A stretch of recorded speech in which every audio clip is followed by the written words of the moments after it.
So a lot of y'all have been asking me, how do you determine if a deal is a good deal or not, meaning a rental property?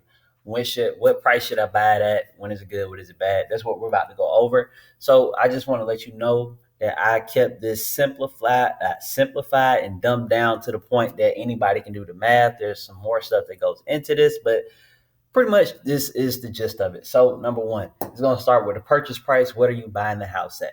So let's say you bought it for $100,000. Let's say that you used a loan to buy this house and you put 20% down. So 20% of $100,000 is 20,000. So your down payment is 20,000.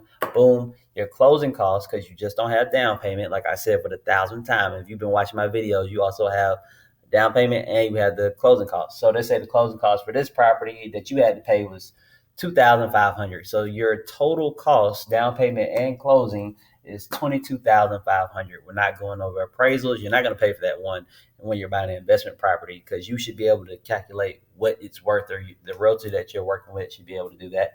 And then two, we're not going to include the inspection costs. So renovation costs, let's say you don't have to do any work to this house at all. It is moving ready. So your total cash going in that you put up so far is $22,500. Let's say this house can rent for $1,000. Boom. So we starting off with the rent. Now it's time to start taking expenses out of the rent to see what you will be able to net at the end of the month.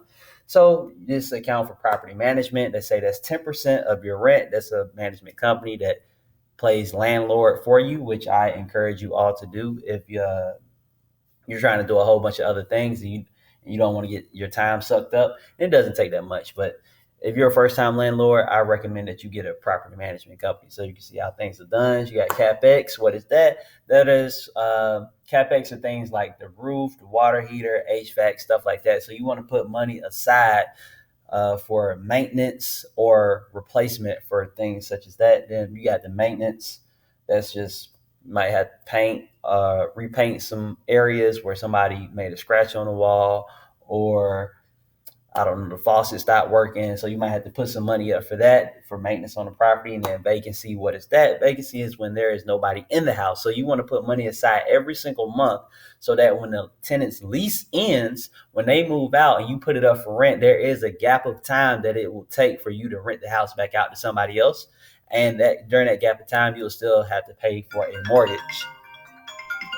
So those are those three things. You can basically multiply the rent by 0.75 to take those things into account, because 10% property management, CapEx, maintenance, and vacancies, 5% for each. That's 25% overall. Just take 25% of the total rent. That'll leave you with $750. Now we're coming up here. You also have to pay taxes on the property, and then you have to pay insurance. Let's say your taxes is $90 a month. Your insurance is $80 a month. And then the mortgage that you have remaining that you have to pay on a monthly basis at a 6.25 interest rate, you would have $493 per month as your mortgage payment for this property. So when you take the 1,000, you take all of this stuff out, it gives you $750. We come up here, you take the taxes out, you take the insurance out, and you take the mortgage out. It's going to leave you with $87 per month. How do you calculate the ROI on that? This is how you determine if it's a good deal or not. So you want to take the monthly income that you're left in rent. After the month is over, you want to multiply that by 12 so you can get it for the year. You're going to put that number on the top, and then the number on the bottom is going to be the total amount of money that you put up on the front end to get in this house, which that was the down payment and the closing costs, which again, that's $22,500. That's going to go on the bottom.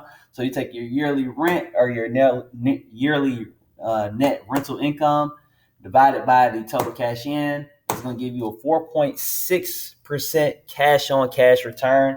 I would turn this deal down 10 times out of 10. I want to shoot for typically 9 or 10% return. Depending on the area, I'll go lower. Depending on the area, I'll go higher. It's all up to you. And these are some things that I want you guys to keep in mind that we are excluding, because this video is very basic.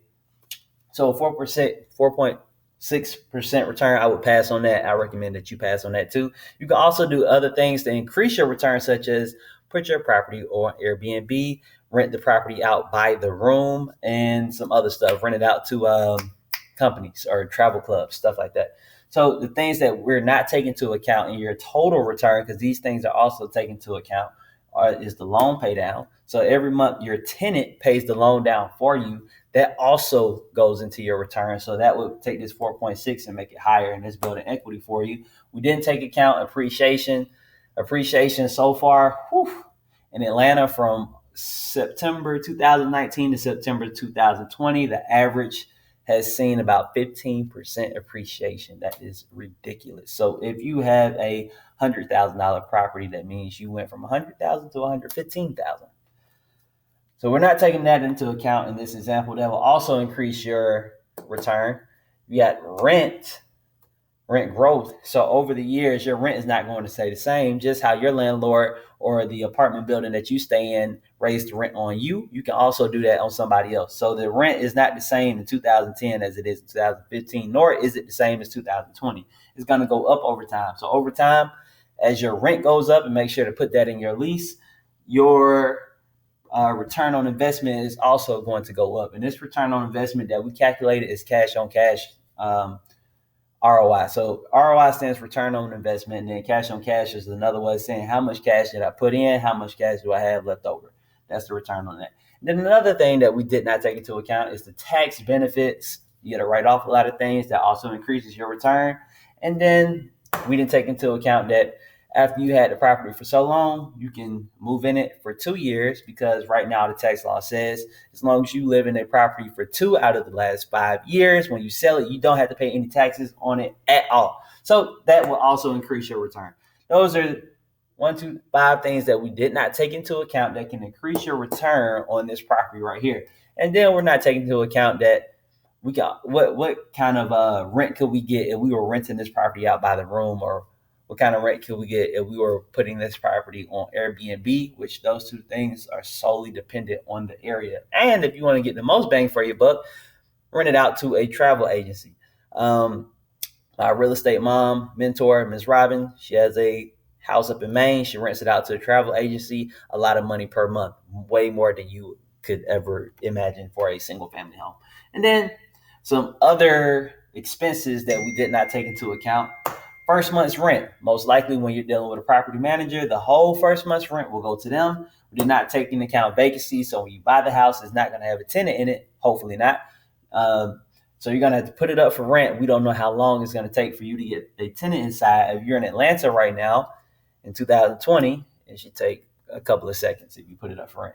Number 3 is the leasing costs. Those are all the costs that go into renting the property out. So the mortgage application, which they'll pay you, and then you got to pay for marketing on the property, which there's money going out. Some more money going out is pictures that you have to pay to get taken, professional photos that you have to pay someone to take of the property. So when you go to list it up for rent, it attracts people, because we all know when you're looking at places for rent, the thing that determines if you're going to apply to a place is not just the price, but how the house looks, and the pictures make the house look good. So you're in there taking them with your iPhone versus the professional pictures are going to draw way more tenants in than the iPhone will. So that's how you analyze a rental property. That's how you determine if it's good or bad. What return is good, what return is bad. That's up to you. If you look at the average stock market return, they said over X amount of years, the average return is like 7% or something like that. I don't know. A good return for me is 9 to 10%. The less money you have, the lower the purchase price of the property, most likely the higher the return is going to be. But you got to look out for tenants. The quality of the tenant is going to make or break this investment, and your management skills are going to make or break this investment. But that's for another video. And if you want to get some inside tips on that, then subscribe to the credit and real estate coaching Patreon that I have. I think it's like $25 for the real estate side. For the credit side, it's $10 a month. We also talk about regular home buying stuff in there, such as purchasing a house for your own personal use. If you guys have any questions, leave them in the comments, DM me or text my phone. See you in the next video.